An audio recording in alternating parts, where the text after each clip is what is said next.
Wanted to bring the folks here an update on the CAUV task force work that we've been doing. Current agricultural use valuation actually is the full name of the title, and it has to do with the taxes that farmers pay on their particular properties. Those that they would use, the land that they would use, not for their house, not for their buildings, but for growing things, whatever that might be. There's been a significant increase because farm valuation has increased while residential valuations have remained relatively flat. So as a result, when levy dollars are collected, if residential rates are declining or flat, and agricultural rates are perceived through this formula to be higher, then of course agriculture is going to bear more of a burden in terms of funding our local schools, our safety forces, light issues, you name it, road, bridge, all those sorts of things. So the point of the matter is our task force, which has been meeting since September, put together a list of 9 different suggestions, and those were forwarded to the Ohio Department of Taxation a few weeks ago. I had a conversation with one of the people who deals particularly with CAUV, and one by one we worked through those particular suggestions. I've got to be honest, there's some consternation on her part that some of the things that we've asked for cannot be done through the Ohio Department of Taxation. It would either take a constitutional amendment or an act by the legislature, which would involve more effort and more individuals, just a greater lift all the way around. There was one, however, that might be able to be done through the Ohio Department of Taxation with respect to woodlands.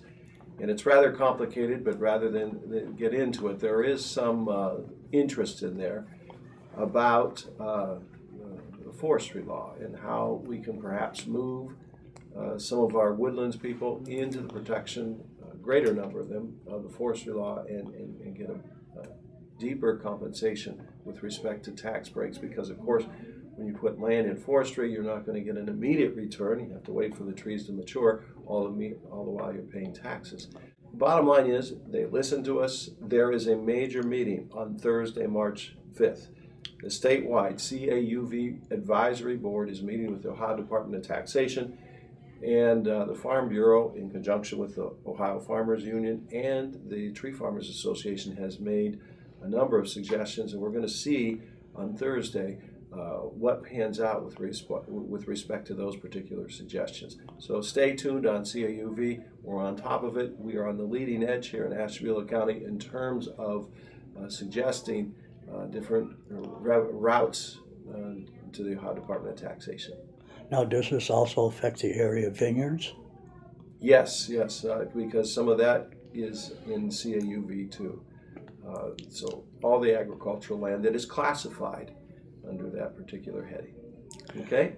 Yes, and as far as the heavy lifting goes with the legislature, what would have to take place there? Well, we would craft a bill. It would have to pass through committee, have to pass through the House, go through the Senate, pass through committee, pass through the Senate, and if there are any disagreements, it would have to come back to the House. There would be a conference committee to resolve those differences, and then it would go to the governor to be signed. All those things take an inordinate amount of time. And that's not a bad thing, because we try to do what is best, and that takes time to weed out all the unintended consequences, or as many as possible. Because this is such a complex issue, the tax reform, and the governor currently is proposing income tax cuts in addition to sales tax increases and an increase on $1 per pack for cigarettes, and small businesses would get a tax cut. He's also proposed an increase to severance tax. And you have CAUV layered in throughout this whole tax package. Everybody loves services, roads, bridges, police, fire, schools, the services that our government provides for us, but they all come at an expense. And so we have to figure out a tax system across the board that is fair and shared. And that requires a great deal of vetting, a great deal of communication and meetings to figure out what is the best policy as best we can figure out for as many people involved. It just takes time. The other, as I mentioned, was a constitutional amendment, and that's an even greater undertaking to educate the voters and to get something on the ballot. And that's how the CAUV came about in the first place. The voters actually approved of that in the early 1970s. So we'll just wait and see how that unfolds. Do you think that'll be able to be a bipartisan effort? Oh yeah. I'm working closely with all members of the House because it does impact. Now, 41 counties this year, a few more counties next year, but it is a tsunami in the works, and all of us are concerned about this. We've met a handful of us with the Asheville County Task Force. The task force actually traveled to Columbus. We met with a number of my colleagues back in December. They get it too. We know what we want to do, but getting there is the difficult thing. Now, interestingly enough, I've been talking to a number of my maple syrup producers, and they're having trouble getting out into the woods. The snow is so deep, and tapping their trees and running their tubing and such. And the syrup season is behind because it's been so cold. There hasn't been much of a run. So we're going to see if this warms up, and it warms up too quickly. Obviously, the run may be intense, but short-lived. So we're watching that with great concern too. All of that ties in. And then, of course, you have the stress on local governments for snow removal in the state, in the county. Again, we're putting a strain on our salt supply. And amazingly, this year we actually imported salt from Morocco, shipped it into the port of Toledo, because there theoretically was an issue with supply. Now, I find that hard to believe with the amount that we have under Lake Erie, salt, but that's what I was told. And bottom line is, it's been our ODOT, our county crews, our local township and village has done a bang-up job this winter, given everything they've been under. But that's also additional costs that we have to factor in. I serve as ranking member on the House Agricultural Committee, and a bill that we may be voting out this week that would go to the House floor deals with water quality in Lake Erie, especially with respect to the Western Basin and the algal blooms there. There's been a lot of research, a lot of talk about the various causes. Certainly, city sewer, untreated sewer is an issue. Septic tanks that are leaking and leaching out into the lake. Dredging, when you're dredging 1 million yards every year from the Maumee River in Toledo's harbor there, which has to be done because the lake is so shallow in that area. It's only about 15 feet deep off from Toledo. The dredging material contains phosphorus that helps the algal blooms. But agriculture is also an issue too, and it's for application of fertilizer, also the application of manure. Now, sometimes the best work that I do or other legislators do is preventing something from happening, and that doesn't make news. There was concern in this bill originally. There were some legislators and some environmentalists who wanted a statewide ban, for example, a statewide ban on the spreading of manure on snow-covered ground or frozen ground. And I was definitely opposed and remain opposed, and it's not part of this bill. Repeat, not part of this bill because of the efforts of me and a number of my colleagues. Now, in the Western Basin, a little bit different story. That's where the problem is. There are a number of rivers, the Maumee in particular, that are tributaries of the Western Basin, and there will be some stipulation with respect to application of manure on snow-covered ground. The other thing that ties in with that is rainfall, and we're still debating that issue. A half an inch in 12 hours, or an inch in 24 hours, or an inch in 12 hours. When we get these cloudbursts, that is another time when we tend to have phosphorus runoff. So if we knew the forecast, if there was a 50% chance of rain of that intensity, for example, then we would prohibit the application of manure or fertilizer, again, to mitigate runoff. So there are things, and it's a long-term solution. Make no mistake about it, it's a long-term solution. But we're trying to do what we can now and study this issue going forward using the best science possible. I can tell you locally, we're concerned with water quality at Lakeshore Park. We've been working there. We have our own issue there, and sadly, it's one of the 20th dirty beaches in all the United States. But we've been acting in a proactive manner with the township park officials. We took water samples last year, sent them to Ohio State to be analyzed. 4 different weeks, 4 different samples, looking to do DNA testing to figure out if it was municipal water system that's under stress, leaking septic tanks, seagulls, or as we suspect, the overabundance of Canadian geese. Now, each one of those problems would require a different solution. So we have to figure out exactly what we're dealing with first to figure out how we're going to tackle that issue. So there'll be more studies. There's been a request for additional dollars allocated for studies to really pinpoint this issue. But we're working on it. Lakeshore Park has a beautiful lakefront there. We want to make sure people can use it. And if it's something that is simple, for example, as driving the geese away, we want to do that, and that could be done with dogs, for example, just to make sure that they don't find a happy home, the geese, along the shore there, because there are many of them, and we would have to deal with that issue. But that's is so vital to our tourism in the Nashville area. Okay. This spring, in fact, in the next few days, the bridge over the railroad trestle in Amboy, North Kingsville, is going to be closed on Route 20. That particular structure is going to be 75 years old this summer. It was constructed in 1940, believe it or not. In fact, although World War II was going on, America was not yet in it. It's that old. So there's going to be some public meetings held, ODOT, to determine bypass routes for emergency responders, for the general public, signage, that sort of thing. Just know that that's coming up, and it is going to have a local impact. It just can't be helped. Now, that particular project is going to cost a little over $14 million.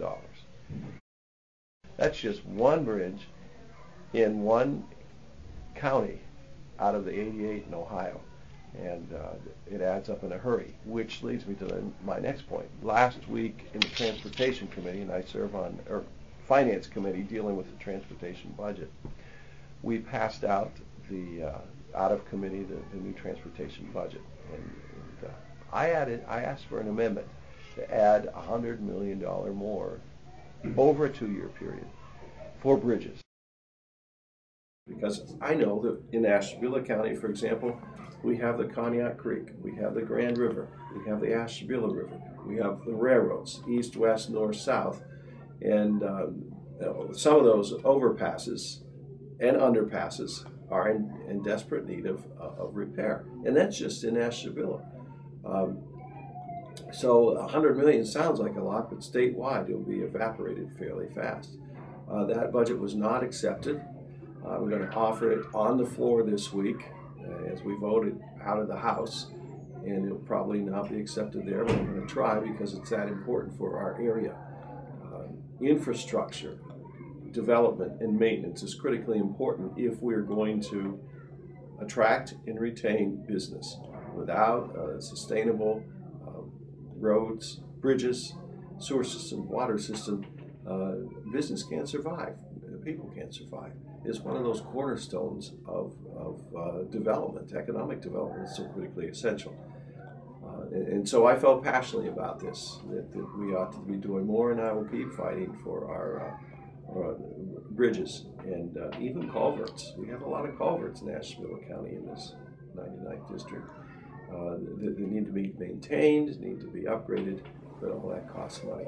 And we don't often think about that because we, quite frankly, take them for granted because they have served us so well.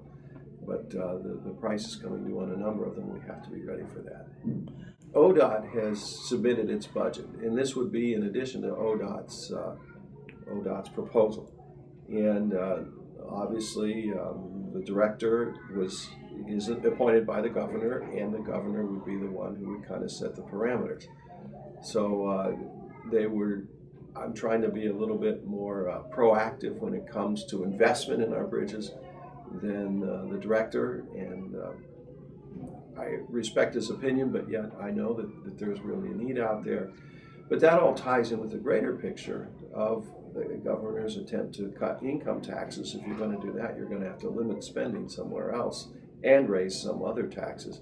So I was under the impression that we almost, rainy day fund is almost totally replenished. We'll get income taxes refunded anyways. Personally, I would let the system go as it is and make those investments in roads and bridges. And I'll tell you something else that we're going to see, and it's not it's under the radar right now, but we have over 6,000 dams in Ohio, and 2/3 of them need repairs, and that is going to be a major issue, a major cost. People don't see dams; many of them are small, but if they should break, and I point out to you specifically Lamson Reservoir in Jefferson, when that was going through its the transition from reservoir to park system, they actually had to tear out that dam on the west side because it was in need of repair. Should that have broken and that been breached, that water supply would have gone rushing down Mill Creek and taken out a number of houses and caused problems. Sewer systems need upgraded. And this ties back with water quality in the lake. Some of our sewer systems were built so that they are commingled with storm runoff. You've got sewer and rainwater mixing. And in order to save the system during a time of intense downpour, it has to just flow right through, not through the plant, but flow right on out into the lake.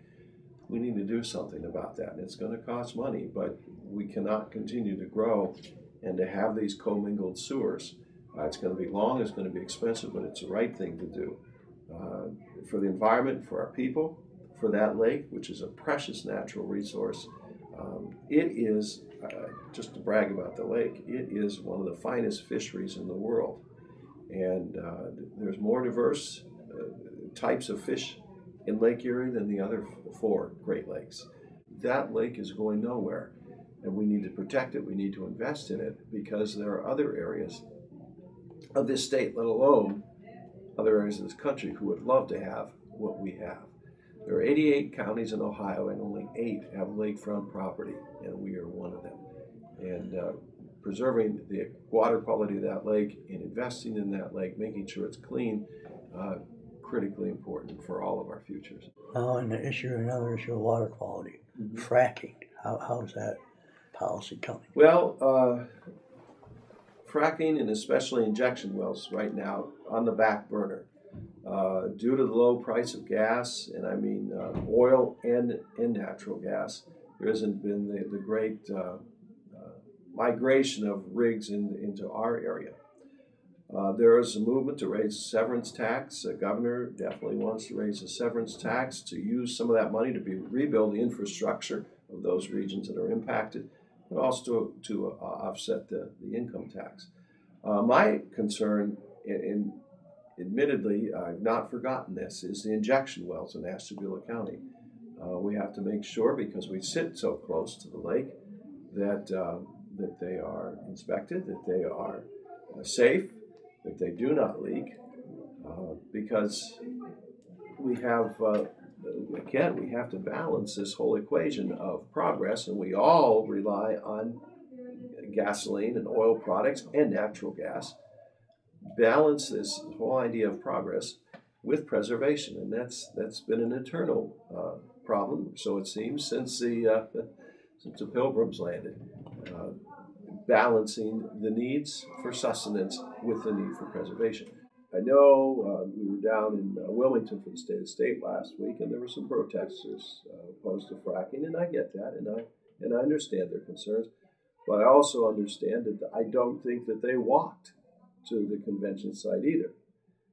So unless we're willing to give up our natural gas, our gasoline and such, there has to be other ways of balancing this whole energy needs situation.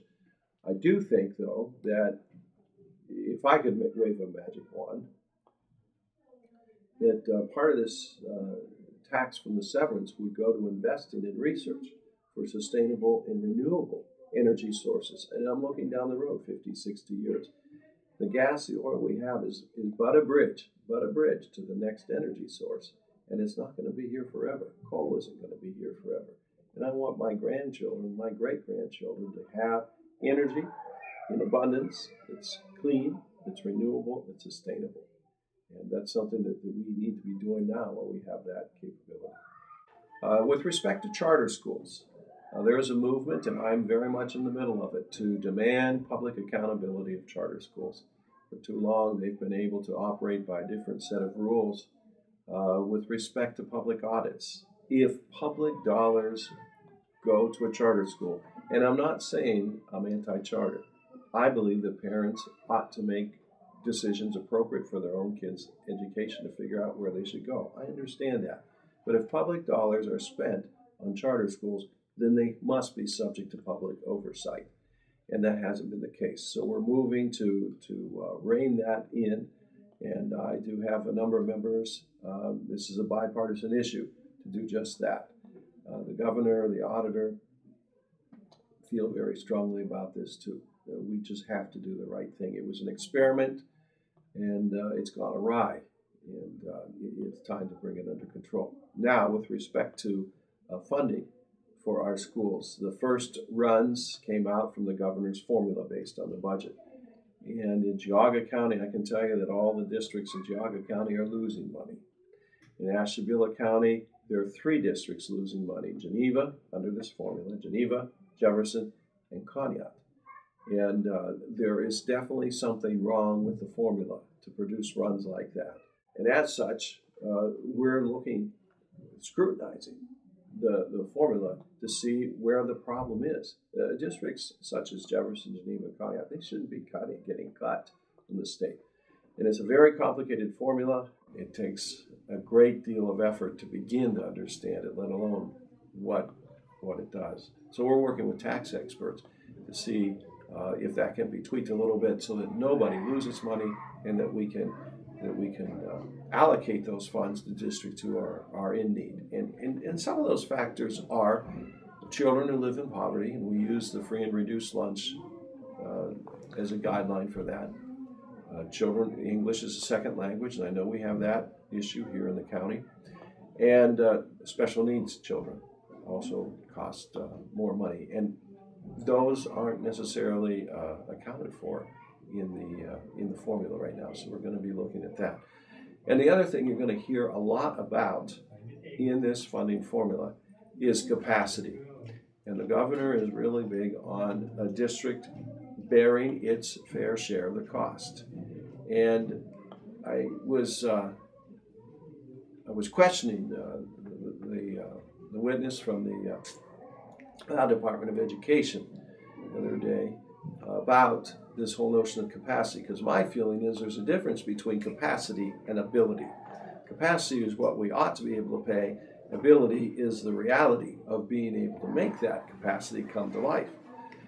I asked him, I said, when you were calculating this formula, did you ever take into consideration family size? Because the more mouths a family has to feed, the less ability a family will have to meet the capacity that the state has foreshadowed.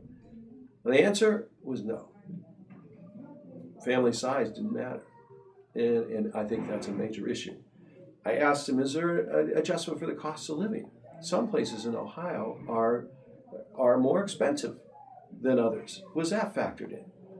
No, that wasn't either. So I suspect there are other issues like that we're going to find as we peel back the layers of this funding formula that aren't necessarily the way we want them to be. So we're working on that. It keeps me up late at night worrying about that and trying to figure out what is the best way to proceed.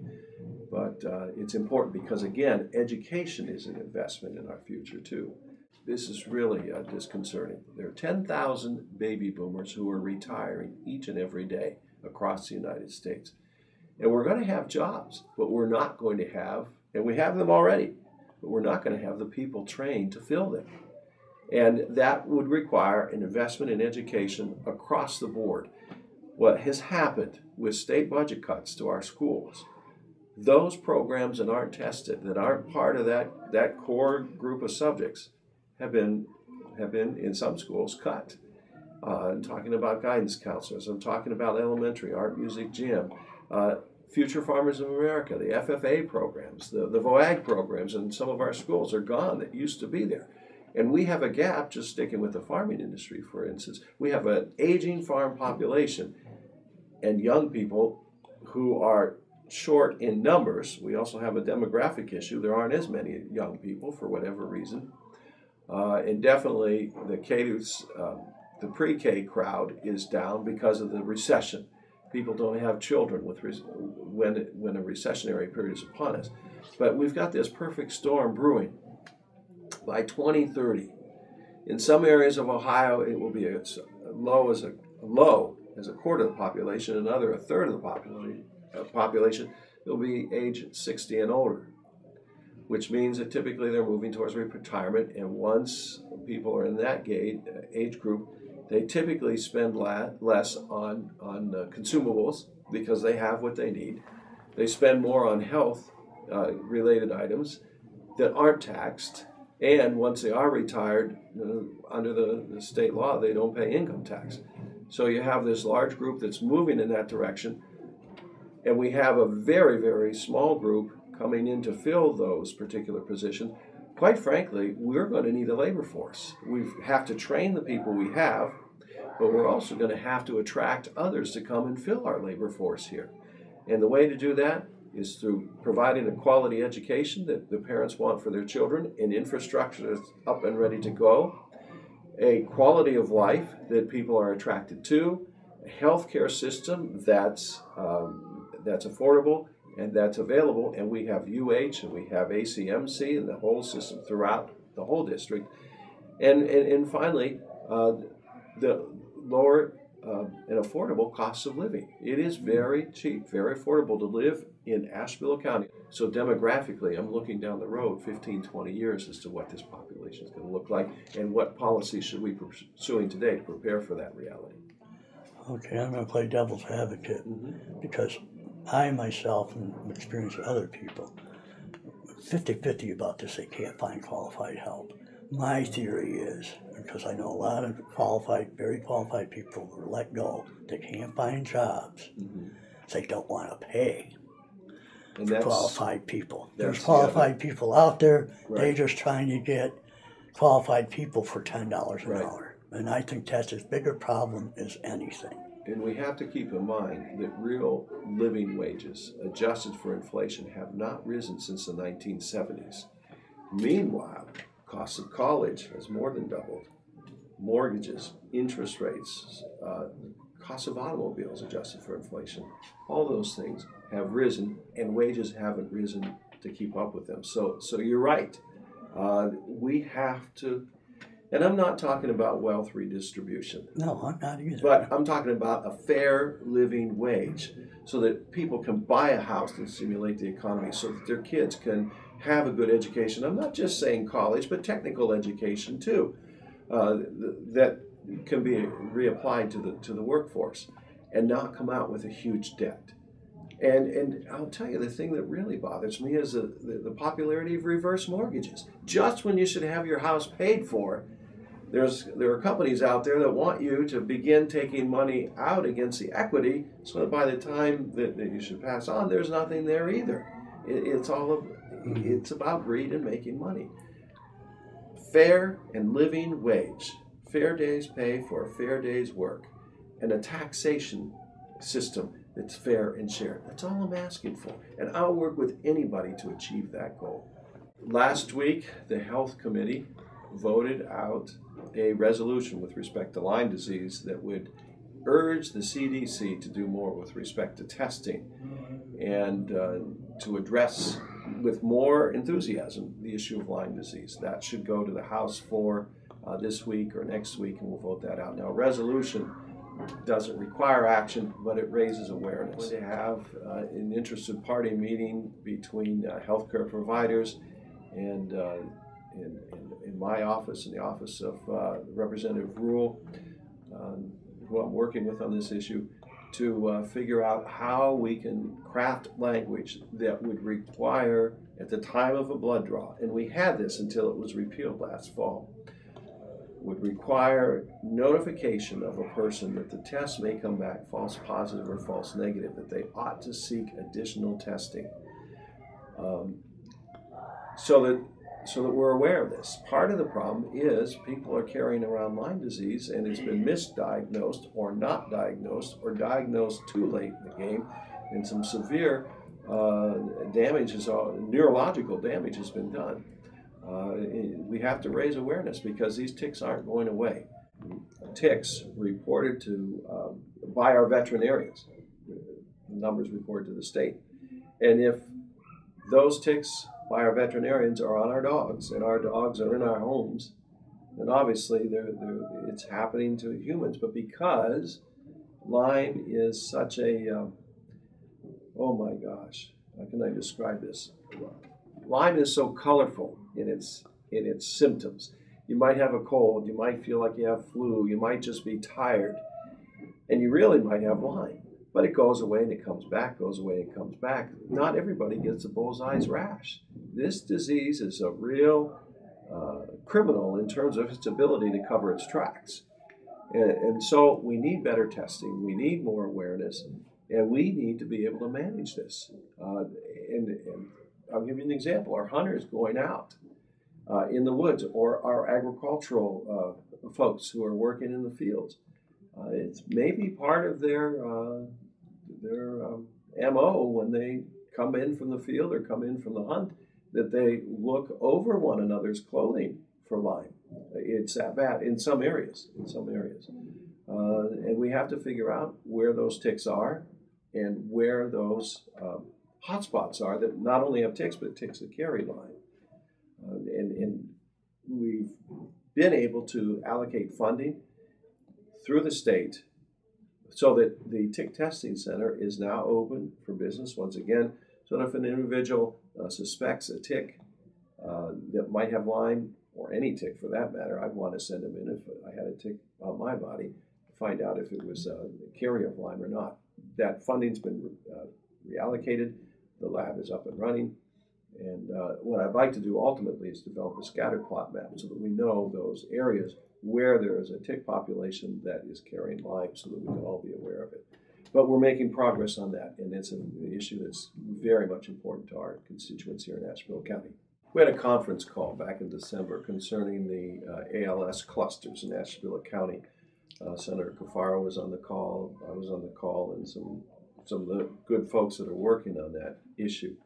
And we're still gathering information, and I have a young girl who is interested in health-related issues. She's interning in our office, Ohio State student, and she has a keen interest in Lyme disease and ALS, and she would really like to be part of this. So as we're moving forward, and it's kind of for politically in the early stages of this, linking out, reaching with our ALS group to figure out what the problem has been, where it has occurred, and what steps we should take in the future. Sadly, I think a lot of the damage has already been done. We've lost a number of people. From what they tell me, in a population, any given population, ALS should afflict one person out of 100,000, which would mean in this Ashtabula County that we should know one person. It's inordinately higher than that in Ashtabula County, and there are certain pockets in Geneva, Conneaut, and indeed in Jefferson that are well above that average. And it's impacted me personally. Two wonderful friends have died as a result of ALS. and one in his early 50s. So I have a keen interest in this. And as I said, it may be too late, and it is too late to help some of them. But going forward, if there are still residual results from the heavy industry that was here, we need to address that, clean that up, and do the right thing.